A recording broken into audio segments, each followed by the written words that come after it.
Bienvenue pour un nouvel épisode de votre podcast Pixies Technology Belgium. C'est un podcast qui est en préparation, qui va être public d'ici peu, mais nous avons déjà enregistré avant sa création un épisode. Cet épisode concerne la journée agile du 3 février 2023. Le sujet porte sur l'accessibilité du web et des technologies en général, un sujet qui me tient particulièrement à cœur. À mes côtés se trouve Eric Decosso, qui est un des animateurs et créateurs de l'événement au sein de Pixies Technology Belgium. Et à distance, nous avons Ibrahim, qui est actif au sein de AnySurfer, qui, on le signale, est non-voyant et donc peut particulièrement témoigner de son vécu en tant qu'utilisateur, ainsi qu'Alexandre. Alors Alexandre, on va faire un tour de table pour présenter chaque invité, donc je vais te donner en premier la parole. Peux-tu nous dire un petit mot sur qui tu es et ce que tu fais ? Bien sûr, bonjour à tous. Je m'appelle Alexandre Baucher, je suis cofondateur de Draft.io. Draft.io, c'est une plateforme de collaboration visuelle, notamment destinée aux équipes agiles et produits. Une plateforme de collaboration visuelle que maintenant la plupart d'entre vous connaissez, qui est utilisée pour faciliter les ateliers et construire son management visuel. Parfait, je te remercie. Alors, je vais aussi laisser l'occasion à Ibrahim de se présenter de manière plus complète et je le remercie surtout d'avoir accepté de nous rejoindre pour cette interview. Ibrahim, je te laisse la parole. Alors bonjour à tous, merci à toi pour l'idée du podcast. Moi, je travaille pour l'instant chez AnySurfer. Donc notre but, c'est de tester l'accessibilité des sites web pour différents types de handicap, évidemment. Il y a certaines choses que je peux tester, d'autres pas. C'est pour ça que je travaille en complémentarité avec d'autres membres de mon équipe pour qu'ils puissent gérer les points que je ne peux pas gérer. Et du coup, ici, j'étais là un peu aujourd'hui et j'ai rejoint ce projet pour un petit peu savoir voilà, jusqu'à quel point c'était accessible et comment est-ce que je pouvais interagir avec ce projet-là, comment je pouvais naviguer dans les différents endroits. Et on en reparlera, je pense, durant l'émission. Merci Ibrahim. Alors je vais faire une courte parenthèse. Figure-toi qu'avant de prendre ma casquette Pixies Technologies Belgium, j'étais aussi parmi les premiers podcasteurs en Belgique avec le projet Le Podcast High Tech qui avait démarré en 2008. Et je me rappelle qu'à l'époque, nous avions déjà reçu AnySurfer à notre micro pour parler d'accessibilité du web. Et nous sommes de nombreuses années plus tard et le triste constat qu'on pourrait déjà faire, c'est que, hélas, votre présence est toujours nécessaire et votre action est toujours nécessaire. Alors c'est un débat qu'on pourra avoir plus tard. Je vais continuer l'interview, mais je voulais faire ce petit clin d'œil à AnySurfer. Je vais laisser maintenant la parole à mon collègue Eric Decosso afin qu'il puisse aussi se présenter pour les auditeurs qu'il ne connaîtraient pas encore. Alors je suis Eric Decosso, je travaille chez Pixies Belgique et je suis coach agile. Je suis une des chevilles ouvrières de la plateforme qu'on employait aujourd'hui. Les studios agiles, c'est chaque fois un sujet différent et on demande à 40 ou 50 personnes de participer sur un tableau électronique, de participer sur un thème. Et dans le thème de cette fois-ci, il y avait l'inclusion. Alors on a demandé à des spécialistes de venir nous aider. Et la première remarque qu'on a eue, c'est que la plateforme qu'on utilisait n'était pas si inclusive que ça. Alors on a dit de qui on parle, de quoi nous allons parler, et je voudrais maintenant m'attarder sur la raison, le pourquoi, quelle est l'intention. Je vais m'adresser à la fois à Eric Decosso, à Ibrahim et à Alexandre. Je vais commencer par toi Eric. Qu'est-ce qui t'a animé dans l'intention de faire ce podcast ? Qu'est-ce qui le justifie ? C'est un sujet, de manière générale, le côté inclusif, le côté éco-responsable, numérique, c'est un sujet qui tient à cœur à Pixies. Et c'est Olivier Vergaens, qui est directeur de l'ISIT, qui a proposé de trouver des gens et des spécialistes pour nous aider à animer les débats. Et c'est en tombant sur cette collaboration qu'on s'est dit, qu'est-ce qu'on peut faire sans tout changer ? Parce que tout l'environnement était déjà prévu. Qu'est-ce qu'on peut faire pour être plus inclusif cette fois-ci ? Et j'étais très attentif. Tout à l'heure, Ibrahim disait, je participe aux tests de certains sites. Et je l'ai vécu en direct. Non seulement j'étais content de le faire, c'était une super expérience de pouvoir faire ça avec Ibrahim. Si vraiment vous avez envie de tester, ne le faites pas que pour la corvée, mais faites-le pour passer un bon moment avec lui. C'était vraiment une super expérience. Alors Alexandre, je vais aussi te donner la parole pour nous expliquer qu'est-ce qui t'anime dans ce débat de l'inclusion et de l'accessibilité du web. Et tu remarqueras directement que moi j'associe très volontairement les deux mots, accessibilité et inclusion. L'association est pour moi pertinente. Oui, alors tout d'abord, je souhaiterais revenir sur la vision de Draft parce qu'elle est importante et elle va expliquer pourquoi l'accessibilité est quelque chose qui nous tient à cœur et en fin de compte, on n'a pas le choix. C'est parce que la vision de Draft, c'est de créer un outil bureautique, un document visuel collaboratif qui fasse partie intégrante des suites bureautiques, c'est-à-dire des outils que tout le monde utilise au quotidien. Et je dis bien tout le monde. Alors certes, aujourd'hui, ce sont plutôt les gens qui ont une certaine culture digitale qui utilisent ce type de produit, comme typiquement des coachs agiles ou des équipes de développement web, mais notre vision est que à moyen long terme, tout le monde utilisera ce type d'outils, comme aujourd'hui tout le monde utilise un éditeur de texte, tout le monde utilise PowerPoint, tout le monde utilise Excel. Donc c'est une nécessité que Draft, petit à petit, puisse être utilisé tout d'abord par des gens qui sont moins à l'aise avec l'outil informatique et potentiellement des gens qui ont des déficiences sensorielles, bien sûr. Pour nous, c'est clé à moyen long terme. Alors Ibrahim, on l'a dit tout à l'heure, tu es non-voyant, donc tu es particulièrement concerné par ces réflexions. Est-ce qu'il y a autre chose qui t'anime? Est-ce que tu as fait d'autres constats de ton côté dans cette approche et dans ce qui t'anime auprès d'Annie Surfer au final? Évidemment, moi j'ai au préalable pas forcément pas, je peux pas aller à dire jusqu'à une passion, mais j'aime beaucoup tout ce qui est informatique. Donc pour moi, c'est vrai que c'était vraiment chouette de pouvoir allier justement l'utilité de l'accessibilité puisque c'est un combat pour moi important d'expliquer comment est-ce que c'est possible de faire les choses et que les choses sont possibles et réalisables lorsque c'est développé correctement. Mais aussi justement ce lien avec l'analyse informatique pour essayer de comprendre, pas juste se rouspéter en disant c'est pas bon, mais essayer de comprendre pourquoi c'est pas bon, argumenter et voir un petit peu qu'est-ce qui existe dans ce domaine, qu'est-ce qui est bien fait et sinon qu'est-ce qui peut être, voilà, qu'est-ce qui peut être, de quoi on peut s'inspirer afin d'améliorer les choses. Parce que mon but, c'est vraiment d'avoir, voilà, une démarche constructive. C'est ce que je fais aussi parce que je travaille aussi pour l'audiodescription, donc c'est aussi, voilà, quand par exemple j'envoie des messages parce que si l'audiodescription n'est pas correcte ou n'est pas bonne, je donne plein d'exemples avec des timings et tout ça. Parce que voilà, mon but n'est pas juste de venir avec des réclamations, des plaintes, mais avec des faits. J'essaie de venir avec des faits objectifs. Voilà et essayer de montrer à quel point, bah, ça peut être difficile quand on connaît pas, mais que ça peut être facile si on connaît et que ça peut être faisable. Je veux dire, il y a 15 ans, si on me disait que j'allais utiliser un smartphone pour naviguer, sur mon GPS, sur Google Maps dehors dans la rue, je me demanderais un petit peu comment le faire sans touche, alors que, iPhone a pensé, ils l'ont fait et c'est fait et donc voilà, donc pour moi, c'est vraiment ça. Alors ici, dans cette plateforme, ce qui est intéressant, c'est ce côté justement un peu réalité virtuelle qui est un petit peu, quelque chose, du domaine de l'avenir, hein, avec tout ce qui est métavers, voilà, tout ce qui est un petit peu réalité augmentée, avec les lunettes Oculus, enfin voilà, on est un petit peu dedans. Donc c'est vrai que c'est intéressant pour moi comme challenge de réfléchir à ça, évidemment sans apporter des réponses puisque je ne suis pas développeur ni mais voilà, en tout cas de penser, de réfléchir un petit peu en train de me dire: «Ah bah tiens, voilà, qu'est-ce qui pourrait exister?» afin de faire en sorte que ça puisse faciliter, ma navigation sur ce type, d'outils qui sont justement, comme disait Draft.io, qui sont des outils un petit peu, collaboratifs et interactifs et tout et des choses comme ça. Alors j'ai Eric de Cosso qui souhaite intervenir. Ce qui me frappe dans vos interventions, tous les deux, c'est que quand je m'attendais à essayer d'être plus inclusif, donc quand on employait Gathertown et Miro, Gathertown, c'est un environnement où chacun est responsable de faire bouger un avatar qui le représente dans un environnement. Et donc je m'attendais à ce que ce soit compliqué pour Ibrahim, et puis finalement, relativement facilement, on a pu s'adapter. Par contre, dans Miro, on s'attendait à ce que ce soit facile à adapter, et on s'est rendu compte qu'Ibrahim était incapable d'écrire un post-it dedans. Et on a profité de cette opportunité pour se dire, est-ce qu'on peut trouver un autre outil pour le faire? Et donc quand on a deux personnes, tu viens de dire, Ibrahim, que tu n'es pas là pour apporter les réponses. Non, mais toi, tu es là pour apporter les questions.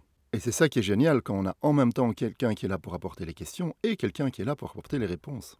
Moi, je voudrais ajouter une petite nuance aussi. Attention, attention, on parle d'outils, mais j'aimerais souligner le facteur humain. Je veux dire par là que j'ai remarqué qu'Ibrahim s'en sortait très bien dans l'application, mais à un moment donné, j'entendais qu'on voulait le guider ou l'aider, ou lui suggérer d'aller à gauche, à droite.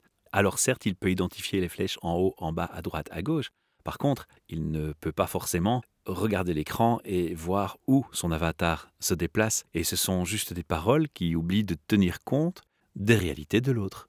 Donc il faut bien garder à l'esprit qu'il y a l'approche outil, mais il y a aussi l'approche humaine. Est-ce que j'ai bien raison, Ibrahim, de soulever ce point? La parole doit être importante sans exagérer. Ça veut dire qu'il y a des gens qui disent, «Est-ce que tu as regardé une série?» et ils vont, un petit peu tilter sur ce mot parce qu'ils se disent que c'est un mot qui n'est pas censé être dans mon vocabulaire, alors que c'est un mot qui est dans mon vocabulaire par mimétisme.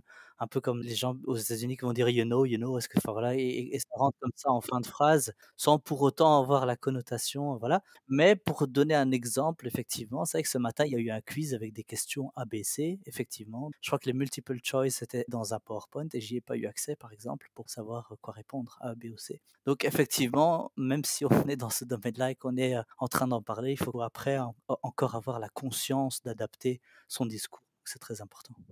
Merci Ibrahim d'avoir souligné cela et d'avoir précisé. Alexandre, tu avais une autre remarque, une autre intervention? La seule remarque que je peux faire côté draft.io, c'est-à-dire que nous croyons beaucoup chez draft.io au pouvoir de l'outil d'une manière générale et d'autant plus de l'outil numérique pour rendre l'humain plus intelligent, pour augmenter ses capacités cognitives. Donc Nous sommes neutres, entre guillemets, mais la seule chose qu'on peut faire, c'est de travailler du mieux possible pour rendre tous les gens qui nous utilisent, qu'ils soient handicapés ou pas, meilleurs et plus intelligents. C'est notre vision, c'est utiliser la puissance du visuel, de la collaboration visuelle pour appuyer notre capacité de réflexion. Et moi, ça me fait très plaisir si notre outil peut aider des gens qui ont des handicaps. Il n'y a pas de raison que le périmètre des gens que notre outil puisse aider s'arrête aux gens valides. Encore faut-il savoir ce que valide veut dire. Nous sommes bien d'accord, il faudrait d'abord définir les choses. Alors de mon côté, je me suis fait aussi une réflexion, c'est que je détecte qu'il y a beaucoup de bonnes intentions, une vraie volonté de changer les choses en termes d'accessibilité du web. Toutefois, quand on parle d'une petite indépendante, de petite PME, quand c'est une personne qui développe son site pour son activité de coach ou son activité personnelle lui-même, c'est pas un codeur, il a des outils qui l'aident, mais il n'est pas codeur. Et donc, ce qui paraît, oui, c'est évident, fais ceci, fais cela dans le code pour certains ou dans les campagnes de sensibilisation, ne sont pas forcément accessibles à tout public. Et tout public n'a pas le moyen de se payer les services d'un codeur quand on est un petit indépendant. Alors moi, l'espoir que je vois ici apparaître, c'est qu'on parle de no-code. Dans les outils no-code, on pourrait imaginer que s'ils tiennent compte de l'aspect inclusion et accessibilité, eh bien le problème se réglerait par lui-même et on n'aurait plus besoin de sensibiliser les gens sur l'accessibilité. Est-ce que c'est aussi, Alexandre, quelque chose que tu prends en compte de ton côté, l'aspect no-code? Avant de rebondir sur le no-code, il y a quelque chose auquel on prête très attention chez Draft, et c'est peut-être l'une des raisons pour laquelle Ibrahim arrive à utiliser l'outil. On fait bien attention à bien expliquer ce qui se cache derrière chaque action. Par exemple, à mettre une infobulle derrière chaque action. Alors c'est possible qu'il en manque encore quelques-unes, mais pour nous c'est très important que quand quelqu'un passe sa souris sur un bouton, qu'il ait une explication un peu plus étayée que simplement le mot qui est écrit sur le bouton, ou parfois d'ailleurs il n'y a pas de mot, il n'y a qu'une icône, afin de le rassurer dans son action. Donc ça, c'est pas grand-chose, mais il y a plein de fois, moi je me retrouve sur un site internet où il y a un grand CTA qui m'invite à cliquer, mais finalement j'ai un peu peur de cliquer, je sais pas très bien ce qui va se passer. C'est pas grand-chose et ça prend pas beaucoup de temps à prévoir. Et les autres choses qu'on prévoit sur Draft, c'est notamment le fait que tous les objets ont une position, et donc ça, je pense que ça aide à se repérer aussi dans l'espace. Quant au no-code, pour rebondir sur ta question, nous avons une vision no-code à terme, c'est-à-dire pouvoir permettre d'utiliser Draft pour pouvoir construire des interfaces visuelles et construire des expériences collaboratives. Nous sommes très sensibles au mouvement actuel no-code. C'est un mouvement que nous suivons de près et auquel nous souhaitons contribuer très largement. Je vais revenir vers toi, Ibrahim, et en tenant compte de tout ce qui vient déjà d'être échangé ici au micro, je vais te demander de me dire quels sont les challenges pour toi de l'accessibilité du web actuellement. Les challenges de l'accessibilité du web, c'est qu'évidemment, il y a un côté automatisé qui est de plus en plus présent. Je pense que vous parlez de no-code, j'entends parler un tout petit peu sans vraiment savoir exactement ce que c'est. Je voudrais juste dire que il y a pas mal de WordPress, de Drupal justement, qui essayent de comprendre comment fonctionne l'accessibilité et qui du coup vont générer des codes avec de l'accessibilité dedans, mais sans pour autant savoir si, par exemple, je vous donne juste un exemple, hein. C'est pas le but de donner tout un cours sur l'accessibilité, mais les images ne sont pas toutes pertinentes à laisser transparaître pour un lecteur d'écran. Donc ça veut dire qu'on doit sur une image mettre un alt, donc une alternative, donc avec un attribut qui s'appelle alt, alt égale, et puis on met des guillemets, et dans des guillemets, on explique un petit peu la photo. Mais si la photo n'a pas de pertinence, par exemple, je sais pas, c'est juste un homme qui tient une carte de banque, voilà, et c'est pas très important à savoir. On est sur le site de Atos Worldline, par exemple, et il y a quelqu'un qui tient une carte en main, et c'est pas très important pour comprendre le contenu. Donc du coup, là, ce qu'il faut faire, c'est qu'il faut effectivement que la alt soit présent, mais vide. Et donc ça, le code, à moins qu'il devienne très intelligent dans un futur et qu'il analyse l'image pour savoir si l'image est pertinente ou pas, voilà, il faut encore que l'humain soit derrière pour savoir, tiens, est-ce que ce genre d'images-là sont pertinentes ou pas?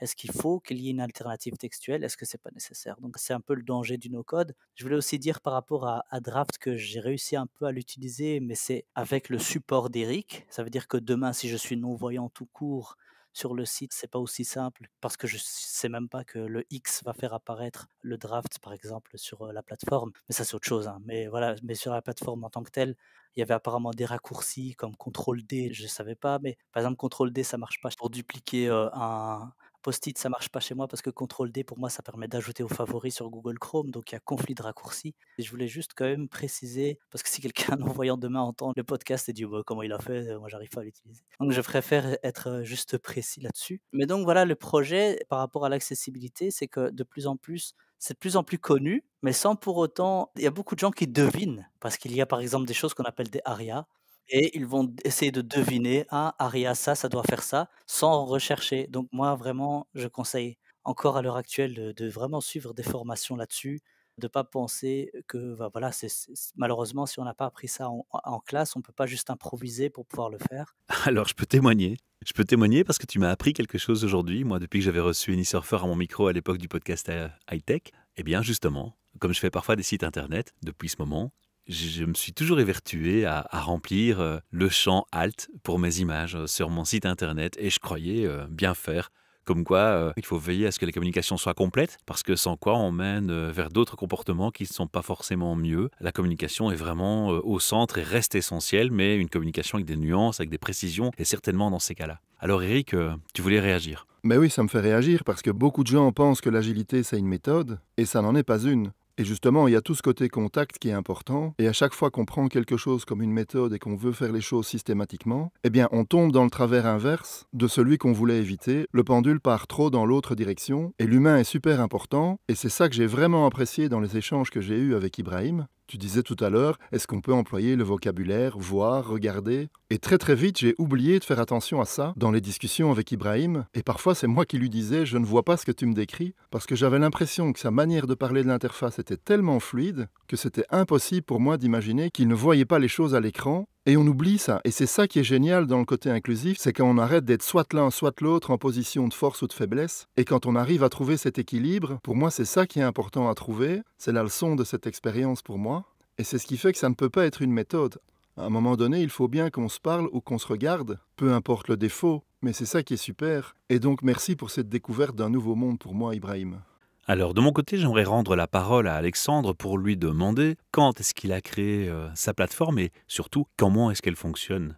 Tu peux nous en dire quelques mots? Ah oui, bien sûr. C'est un vieux projet à la base, plutôt de post-it digital pour les écrans tactiles que nous avons repris et repositionné pour en faire ce que nous aimons appeler aujourd'hui un document visuel collaboratif. Pourquoi nous aimons parler de document visuel collaboratif et non pas de whiteboard? Parce que le whiteboard, on s'attend à l'utiliser davantage de façon ponctuelle pour des ateliers avec des coachs, etc. Alors qu'un document, on l'utilise au quotidien pour écrire, pour prendre des notes, pour réfléchir, pour le partager, etc., etc. C'est beaucoup plus, pour nous, universel le côté document que le côté whiteboard. Et comment ça fonctionne? C'est tout simple. C'est une application web qui est commercialisée sous forme de SaaS. Alors c'est beaucoup de JavaScript. L'une des difficultés quand on développe un outil comme Draft, c'est de gérer ce qu'on appelle la concurrence d'édition, c'est-à-dire comment faire en sorte que l'expérience soit fluide quand des dizaines de personnes éditent le même document en même temps. Et donc c'est beaucoup plus technique et beaucoup plus complexe que cela peut paraître. Il y a beaucoup de travail derrière pour faire un produit fiable et performant. Et la performance, pour un produit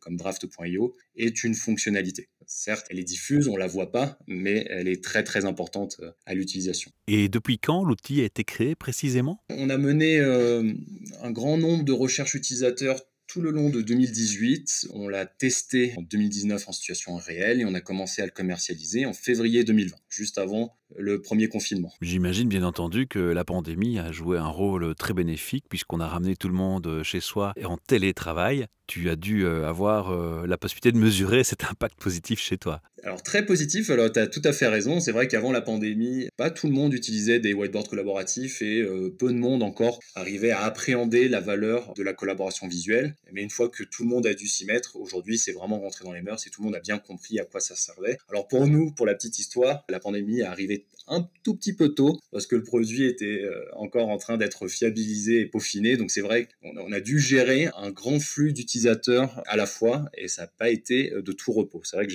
notre premier confinement, alors moi je suis français et j'étais basé en France, mais le premier confinement a été très intense pour Draft.io. Alors Ibrahim, moi j'aimerais bénéficier de l'avantage d'avoir ta présence en tant que personne concernée ici au micro, en te demandant d'expliquer aux auditeurs, concrètement, pratiquement, comment est-ce que ça fonctionne, les outils qui t'assistent.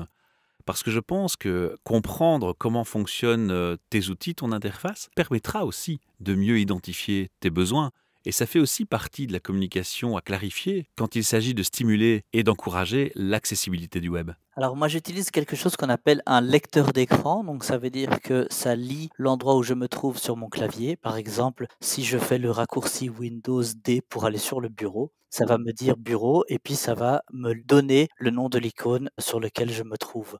Donc ça s'appelle un lecteur d'écran et ça permet de naviguer sans la souris justement à travers les flèches, la tabulation, des raccourcis clavier par exemple. Pour aller d'une fenêtre à l'autre, je presse Alt-Tab. Pour ouvrir un nouvel onglet, c'est CTRL-T. Donc tous ces raccourcis-là qui sont mis en place justement par les développeurs me permettent moi de naviguer. Donc ça veut dire que si je navigue, c'est grâce aux gens qui pensent que c'est possible de faire. Donc si demain Google Chrome était totalement inaccessible avec aucun raccourci pour ouvrir une fenêtre, bah, ce serait beaucoup plus compliqué. Alors que là maintenant, CTRL L pour nouvelle fenêtre, donc nouvelle URL, nouveau lien, on va dire, aller dans, voilà, ça permet d'aller sur un nouveau site. Bah, ça me permet à moi de naviguer. Alors, comment ça se passe? Donc ça décrit le contenu, donc ça me dit si c'est un lien, ça me dit si c'est un titre, ça me dit si c'est juste un texte, ça me prévient si c'est un champ d'édition. Donc ça me donne plein d'informations concernant la manière dont je vais interagir avec le contenu qui m'est présenté. Donc par exemple, si je suis dans un document Word et que j'écris, un mot avec, un N au lieu de N, quand je vais faire espace, ça va me dire, mal orthographié. Ça va vraiment verbaliser les choses afin que je puisse en être conscient puisque je n'aurai pas la possibilité de voir s'il y a un soulignement rouge du mot.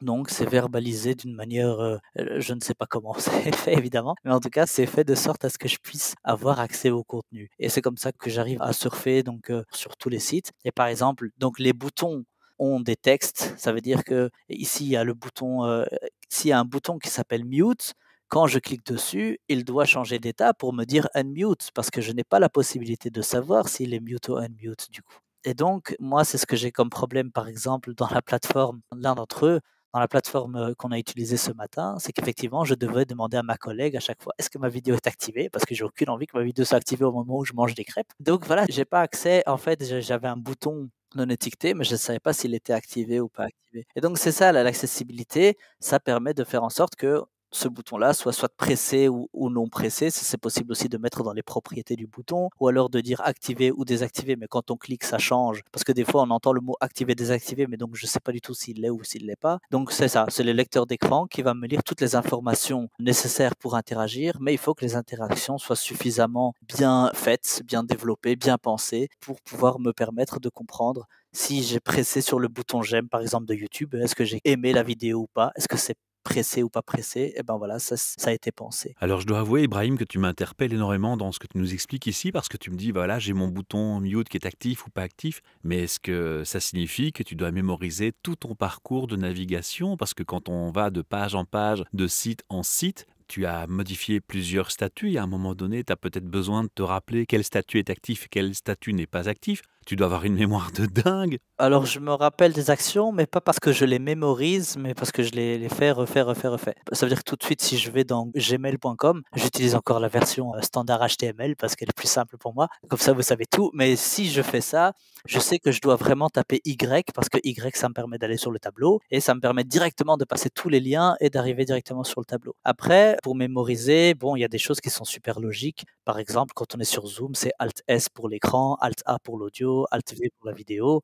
Ça, c'est logique parce que S, c'est screen. Et donc, à partir du moment où il y a une logique qui se met en place, en général, elle est répétée à différents endroits, même si sur Teams, au lieu de Alt, ça va être plutôt contrôle majuscule. Donc, effectivement, il faut comprendre les subtilités des différents outils. Mais voilà, c'est vrai que je dois retenir pas mal de choses parce que ça me permet d'aller plus vite. Mais je les retiens pas parce que je les étudie, je les retiens à force d'utiliser. Du coup, ça me permet de le faire sans y penser, un peu comme vous faites le contrôle A, contrôle C et tout ça. Et est-ce qu'il t'arrive, quand tu utilises des raccourcis comme ceux que tu es en train de nous expliquer ici, d'avoir des conflits qui apparaissent entre les raccourcis clavier qui sont propres à ton application qui t'assiste et t'aide, et les raccourcis clavier qui sont propres à une page web, à un logiciel que tu utilises autre et externe, et que du coup, les deux raccourcis s'opposent et sont en conflit selon que tu as sélectionné un élément ou un autre? Ah oui, bien sûr, hein, c'est ce que je disais tout à l'heure. Donc, je crois qu'il y avait un raccourci pour dupliquer le contenu. C'était CTRL D. Et ça permet de rajouter quelque chose de favori. Mais il y a aussi le raccourci, je crois, CTRL majuscule A.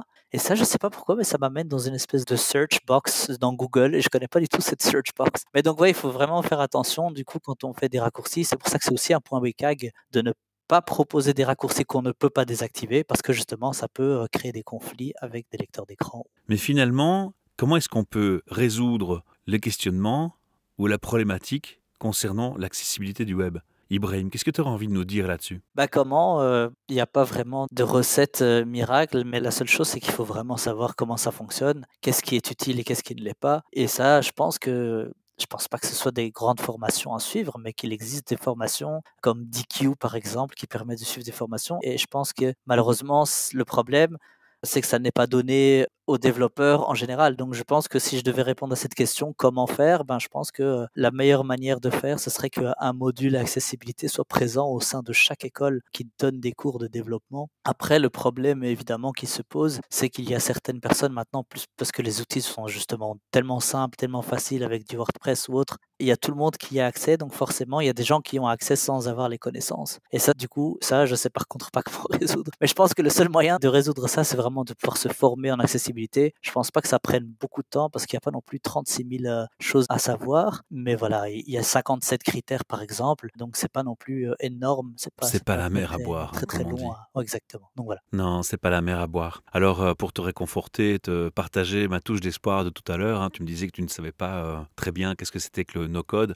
En fait, ce sont des outils qui ont été pensés et développés par les codeurs pour que quelqu'un qui n'y connaît rien en code, qui n'a aucune connaissance informatique, puisse simplement, via une interface graphique, glisser des éléments. Et en glissant ces éléments par rapport à ce qu'il veut faire comme action, un code est généré automatiquement derrière. Et donc, si les personnes qui étudient le codage dans les écoles sont sensibles à cette notion d'accessibilité du web, et s'ils tiennent compte dans leur codage, dans leur travail de création d'outils no-code de ces aspects, eh bien, l'utilisateur final aura moins d'efforts à faire et finalement, l'accessibilité du web sera garantie puisqu'il y aura moins de freins, il n'y aura pas de problème d'apprentissage déjà. L'outil fait tout automatiquement. Alors il y a aussi la question du Web3 que je voudrais poser. Je sais que pas mal de gens sont maintenant passés à l'usage de ce qu'on appelle le Web3. Donc le Web3, c'est le web décentralisé. Ce sont des plateformes Internet qui ne sont pas propriété d'une entreprise spécifique. C'est plutôt le fonctionnement des blockchains. Alors je ne sais pas si tu as déjà utilisé ce type d'outils, si tu peux nous dire si effectivement tu as l'impression qu'il y a déjà une sensibilisation qui est héritée du Web2 dans ces nouvelles plateformes ou pas encore. Non, je connais absolument pas ce sujet. Alors, ce que je propose, Ibrahim, c'est qu'on demande aux auditeurs qui nous écoutent en ce moment que s'ils ont, eux,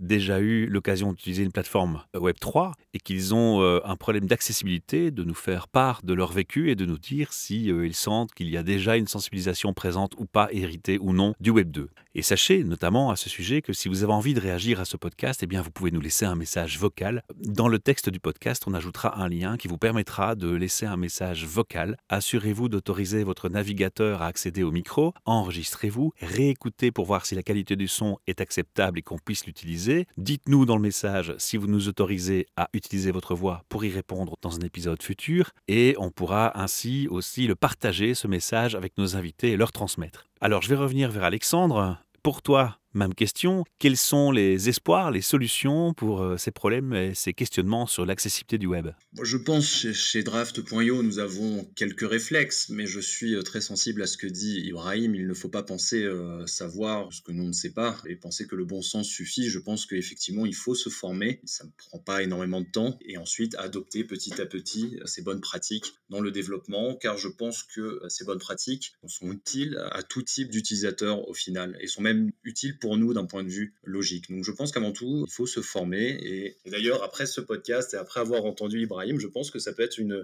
très bonne chose à faire en équipe, une sorte de team building constructif sous la forme d'une formation à l'accessibilité. Et comme je le disais, bien sûr, j'entends ce que dit Ibrahim, le fait de pouvoir paramétrer des raccourcis, le fait de bien indiquer les états dans les infobulles, voilà, c'est des choses qui existent sur les bons outils de bureautique. Si on prend le most des outils bureautiques que sont la suite Office, c'est des outils qui sont bien faits parce que justement, toutes les infos y sont et on peut bien les paramétrer au niveau des raccourcis. C'est sûr que ça demande beaucoup de travail, notamment pour une petite société comme Draft.io, mais c'est vraiment l'état vers lequel on doit tendre parce que c'est l'état d'excellence en termes d'usabilité et d'accessibilité. Et pour toi, Eric, quel est ton point de vue avec ta vision agile? C'est intéressant que tu reprends le mot vision. Il y a une expression qu'on aime beaucoup chez Pixis, c'est « arrête de m'infliger de l'aide ». Et j'y ai pensé tout à l'heure en entendant les gens qui essayaient de guider Ibrahim, en lui disant « va plus haut, va plus bas ». Et parfois, on est tellement sûr de notre coup qu'on aide avec nos capacités à nous, et on oublie d'écouter et de prendre le temps d'écouter les autres. Et ça, c'est un réflexe agile, c'est de ne pas croire que j'ai la solution. Parce que techniquement, je sais une chose qui serait chouette à faire, mais c'est difficile de juger si cette chose est pertinente ou pas. J'ai été très frappé dans les discussions que j'ai eues avec Ibrahim. Il décrivait là tout de suite qu'il entendait ce qui se passait. Et quand on parle avec lui, il n'y a pas de délai. Il y a 0 délai. Et donc il y a des moments où je me disais, c'est pas possible, il le voit. Et ben non, et du coup, c'est moi qui ne voyais pas comment ça fonctionnait. Et j'aurais envie de dire, sans ironie aucune, merci de m'avoir ouvert les yeux, Ibrahim. Eh bien, ma foi, Eric, c'est un très beau mot de conclusion. Alors, pour clôturer tout doucement ce podcast, je vais demander à nos 2 invités de nous donner une adresse internet où on peut les contacter, parce que c'est frustrant. On n'a pas 2 heures devant nous, on a tellement de choses encore à dire, et j'imagine que les éditeurs auront peut-être encore des questions sur des sujets qu'on n'aura pas abordés. Et le moyen le plus efficace de pouvoir leur répondre, c'est de donner l'adresse d'un site internet où ils pourront vous contacter respectivement et soumettre leurs commentaires, questions, gratitude. Je vais commencer par Alexandre. Quelle est l'adresse du site internet où on peut vous trouver? Et j'imagine que sur ce site, il y a une page de contact. Alors c'est tout simple, notre application web peut être trouvée sous draft.io, c'est notre marque. Vous pouvez nous écrire par email et nous sommes très réactifs si vous avez la moindre question. Alors Ibrahim, pour toi, pour AnySurfer. Juste pour compléter, c'est IO, hein, pas YO, parce que c'est vrai que moi j'avais tendance à écrire avec. Non, c'est IO. Alors ici, dans notre cas, c'est donc moi je travaille pour AnySurfer, donc ANYSurfr.be. Si vous êtes intéressé par le développement, enfin voilà, de comprendre comment fonctionne l'accessibilité, nous donnons des formations de 3 fois 3 heures. Donc voilà, en une semaine, vous aurez un petit peu plus d'informations, de connaissances. On a aussi une seule intro en une après-midi. Ça peut prendre pas vraiment beaucoup de temps. Et donc voilà, c'est donné en français, en néerlandais, en anglais. Il me reste quant à moi à vous remercier tous pour votre temps et pour m'avoir accordé cette interview. Et on vous retrouve très bientôt pour de nouvelles aventures podcast Pixis Technologies Belgium. À bientôt. À bientôt.